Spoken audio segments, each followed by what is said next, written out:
Hello. Um, this video I'm going to be talking about the cool insights and observations I've seen from some of the implementations that I've been building out into a new program I'm kind of building out. Um, I started off doing this in, well, it was an app. It was a web application. The front end was just HTML, JavaScript, CSS, um, 3JS, and the back end was in Go and a little bit of Python. Um, at the moment, I'm still using Go for the back end, but as for the front end, I'm using what's it called?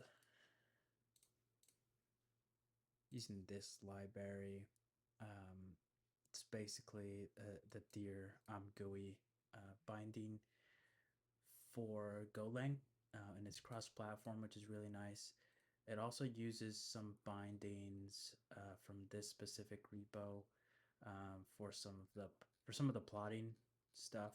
Um, so there's some built-in stuff here. If I go back to here, just to kind of show you an idea of all the different things and features that are available. You have different sliders, drop downs, checkboxes, buttons. Um, you even have I don't even know what this is called, like the color hex um, objects that you can play around with. Um, really, really nice stuff. I've seen this used in like game development and a few other engines. Um, but yeah, I decided to take a look at it and try to use it for what I'm doing, and it seems to be doing a pretty good job so far. Um, I started this about, I would say, maybe like 5 days, 4 days ago. So far, I have a REST API that fetches the open, high, low, close data. I'll just show you a quick example. Let me go and just make this bigger for the video. Um, so you can see, well, first off, you see the data that it's pulled and then stored into a database and then presented in a table. So here you have the timestamp, which is converted from the Unix time, and then you have your open, high, low, close, and volume specific to that candle. So if I change this to a 5 minute and I fetch it, you can see the increments for the timestamp are now in intervals of 5 minutes. Um, right. So here you can see that kind of happen. And then here you have the volume. Um, I have yet to kind of improve on this, but so far I've just been working on the order book. Um, but yeah, this is what I have so far. Here you can, if I zoom in closely, you can see the wicks um, and all that kind of stuff. Then here are the different tickers. XBT is Bitcoin. Just if you aren't aware, I know some exchanges use this. But yeah, and then here you have ETH, a few other ones, Monero, XRP, Chainlink, all that kind of stuff. But let's kind of move on to, I guess, what the topic of this video is. Um, it's gonna be the, oh, 1 second. Let me restart it real quick. And then let me connect it, subscribe, and I'll show it.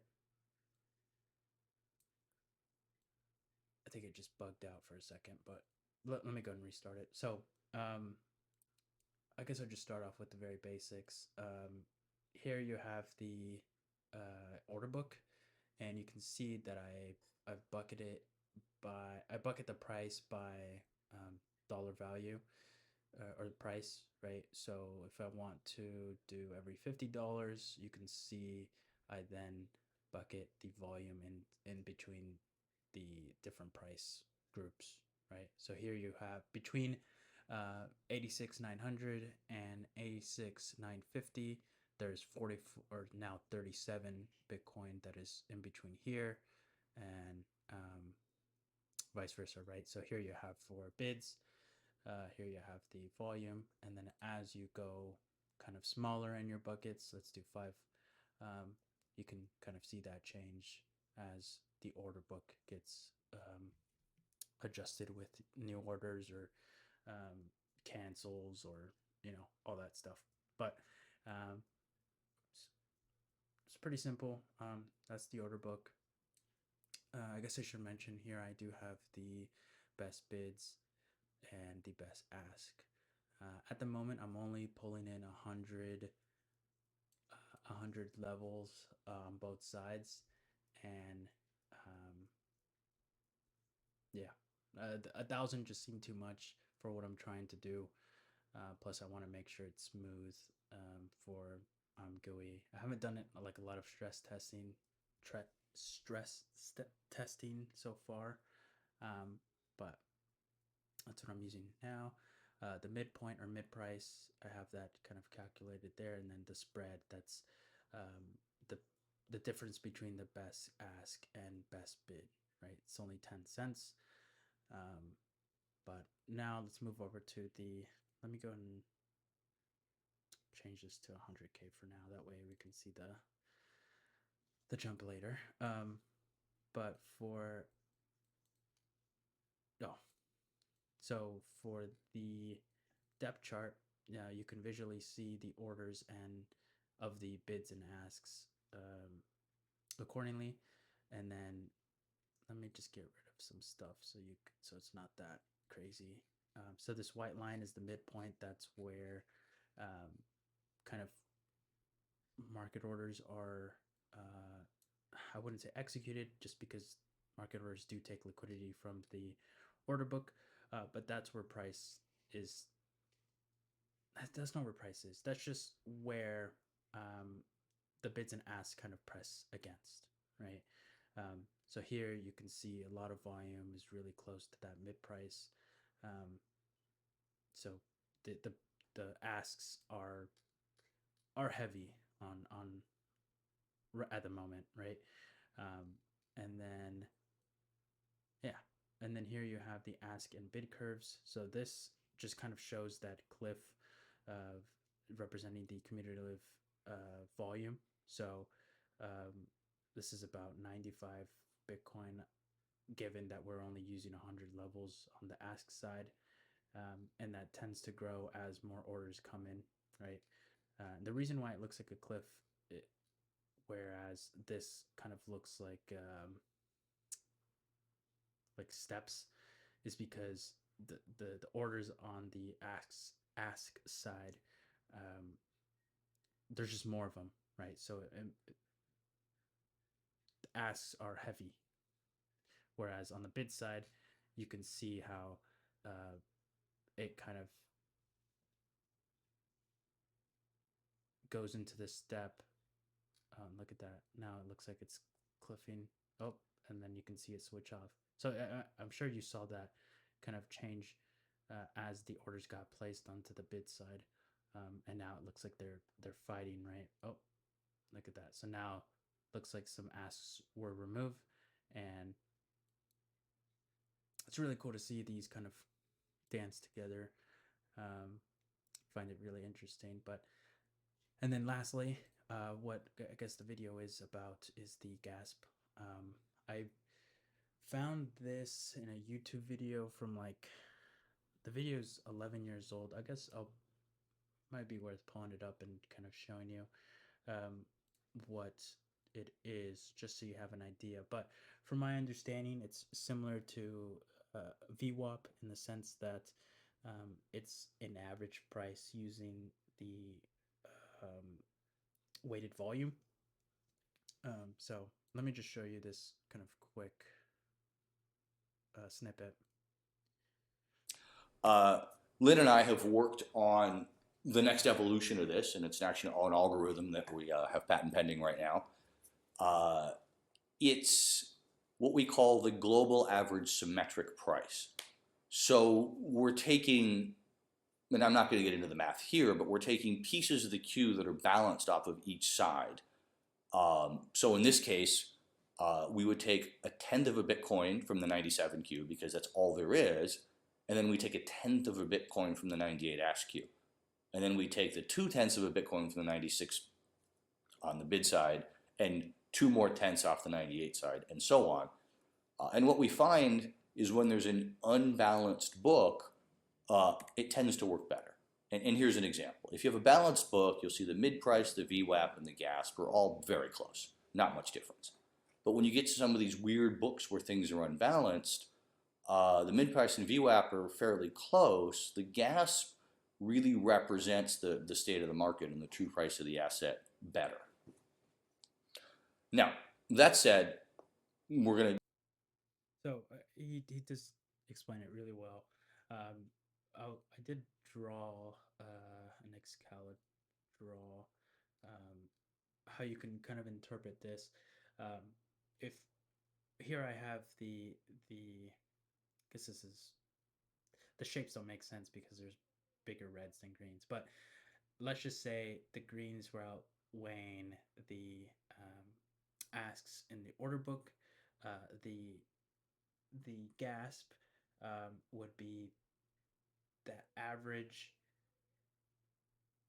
It's not weighted, but it's the average that would help balance out where orders could be to then kind of create that equilibrium in an imbalanced order book. I hope that makes sense. So the order book needs to be imbalanced in order for you to see a difference, a pretty big difference in the GASP, the global symmetric or average price, right? So, and then that's what I'll kind of show you here now, and you can see that I did enable it here, but as the bids increase in the order book, there's more bids kind of hugging against that mid price.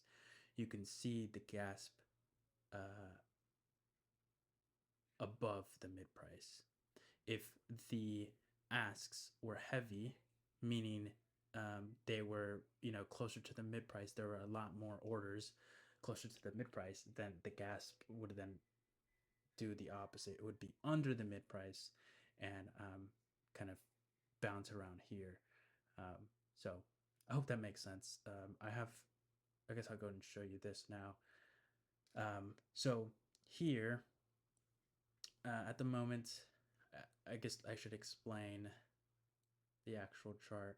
I'm using a scaling window of 100,000 ticks as like my time, which you can see here on the y-axis, and then on the x-axis you have the difference, the price difference. The way that's calculated is it's the GASP subtracted by the midpoint price or mid price, right? And you can see at the moment it's creating. We've only captured 15,000 samples. Excuse me, samples of the ticks, I guess, and there's not a lot of information, but right now I can see it's kind of forming some type of like double bell curve, right? You have this. There are some in the middle here, but typically what this means is, you know, the bids and asks, the buyers and sellers are fighting, and what I have seen is it creates some the bell top, which would be the middle curve, around the 30 and minus 30 area. Let me show you the screenshot that I have. This is for link, so the difference in the price will be different, of course. But here you can see this is after it's collected 100,000 samples. You can see that the bid side was stronger. And the way you can kind of read this, remember it's the GASP subtracted by the mid price. So that means the GASP was on the ask side because the bids were pushing up against the midpoint. Meaning, right, if it's on the um, higher side of the midpoint, you're going to get a positive number, which is why these candles or these bars are showing green, um, which is why it's positive. If you have the gas on the negative side and you're subtracted by the midpoint, of course you're going to get a negative number, which would show some type of bearish sentiment in the order book. Now, this doesn't necessarily mean that the bid price is going to sway in that direction. It just provides you, it's a way to just analyze the order book. I think that's important to mention. Just because you see this happen doesn't necessarily mean within the next 5 minutes that the price will swing up. You would have to do a lot of historical sample testing and back testing if you want to kind of use this for some type of algorithm, which I'll go and work on. But hope that makes sense. Let's kind of go back to this just to see how or where it's at. It looks like it's at 19,000 samples so far, but you can kind of see it being built. At least the the negative side or the bearish curve here. And the only reason why this is being created is because the order book is in balance. So if we scroll back down here, right, you see the gasp on the negative side of the midpoint. Right, let me get rid of this. That way it's not super crazy. And let me scroll in. You can see as we get closer to the midpoint, the gasp starts to get closer to zero, just because that's the midpoint. And then now we're over, so it looks like bids have kind of took control in the book and have now pushed the gasp higher. And now you can see it's kind of building this side here. Look at that. There's a shift in momentum, or in the book, I wouldn't say momentum, but now we have asks kind of piling on there. But while this is generating or collecting more of the samples for this plot, I'll go ahead and show you what I've kind of came to the conclusion of. And of course, I was doing some research and talking to some LLMs about kind of my theories, but I guess I'll just go and start off. So in situations where, as seen in the screenshot, right, if the top of the bell curve is in the green, it's a bid heavy side, or bid side heavy is heavy. If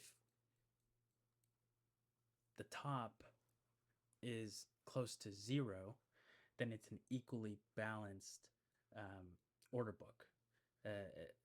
Basically, majority of the time, the liquidity is being taken close to the midpoint, right? That's where a majority of the action is happening. So that's why I kind of did that.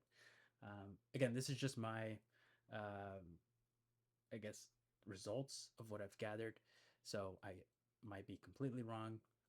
Please let me know if you have any other suggestions. In situations where the top of the bell curve is in the negative side, the ask side is heavy, right? And then lastly, in situations where, and I've seen this in the Monroe, no, it wasn't Monroe, it was another ticker. It's a very illiquid order book, and that's just because there's no imbalance, and typically this happens when there's no center of gravity in the price. It just fluctuates across. You would typically see this in a potentially volatile market, just because of price discovery, right? The mid price is always jumping around. You may even see situations where, like, um, given your sliding window, right? I'm using ticks, but if you're basing it off of time, let's say 1 hour, you could have a situation where, you know, this could be extended out further, and this could be, minus 100 on the x-axis scale. That's the difference of the. Remember, that's the gas subtracted by the mid. Um, I hope that makes sense. But let's go back and see how this kind of looks. Okay, so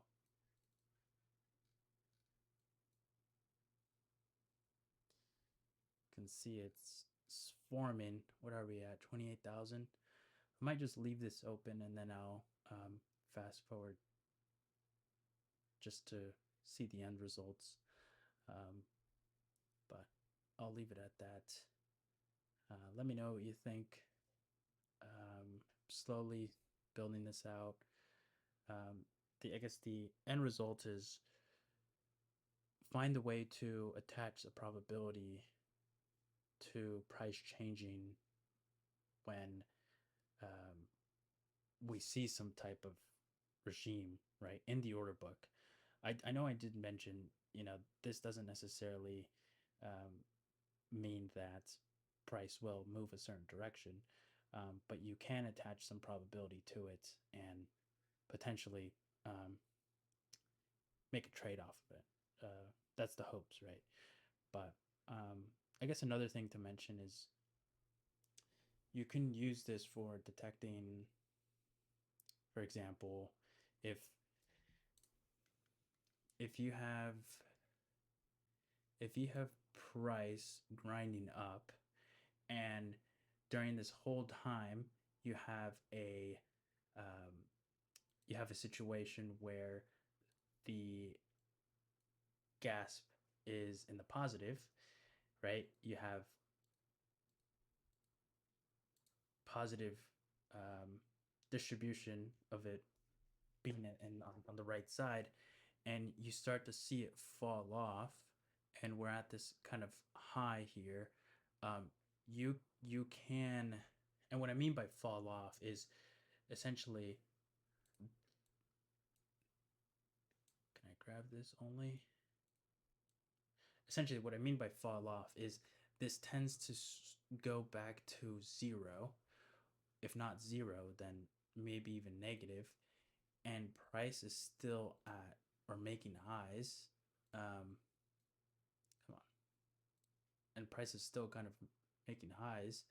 Uh, you could you could use this as uh, some type of sentiment to then um, not detect like a dump, but you can start to use it as a mean reversion tool to then attach a probability of price going back down because you're no longer seeing um, the the positive um, the positive side to it, and vice versa, right? So if you have price going if you have price going down, and in this situation you have, it's a bad example. That's how the distribution curve would look for the gas subtracted by the mid price, and this starts to go closer to zero, right? At this point, then you can use this as, okay, the order book is now shifting. This means that um, not momentum, but bids are now going to start taking a stab at gaining control, right? Not always, but like I said, this is going to be based off of a probability um, sentiment output, and you can try to chase that potential um, mean reversion. So you could start, maybe you have an algorithm that will start to look for target highs, and this is starting to go back to zero, and then you exit your trade once you take your hit, right? And then based off of what the draw, or based off of the reaction here and here, you can then build your own sentiment on whether you want to then buy back here if the gasp turns back green, right? If you're at this stage and the gas, I keep saying gas, but it's the gas subtracted by the mid price. Um, if this starts to lean strong, um, then you can use this as a good indicator of, order book is taking priority and making sure that they're strong. Let's go with it, and then market order, buy, long, whatever you want to do. Um, that's just what I'm kind of thinking. Let me know what you think. Let's go and check this out. So you can see,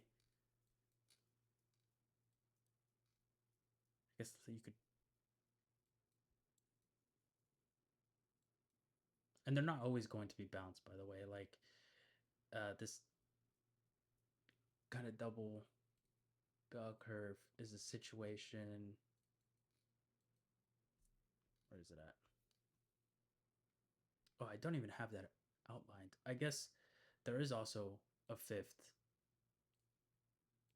example, right? It's when you have this type of thing. You have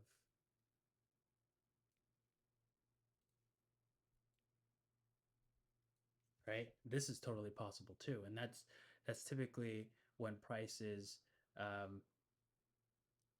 So this is price action, right?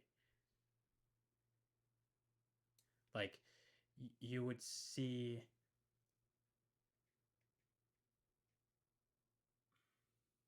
What would that be?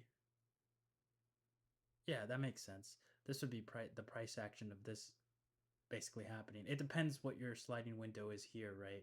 But um, and it may not, like I said, it may not be equal. It could be a situation where um, you have something like this, or you have something like this. But majority of the time, I believe it should look, one should be greater than the other, or they should be about the same, depending on your sliding window. And in this situation, you can just say that there's an imbalance, but it's distributely equal on both sides, meaning there's no illiquid kind of flatness. It creates a distribution on both sides of the bids and asks. I hope that makes sense. There might be a better way to say that, but yeah. Let's see. Okay, look at that. We're not even halfway there yet. So at this point, I will let this keep running, and I'll speed it up. That way, you can just kind of see it in time there. But yeah, let me know what you guys think.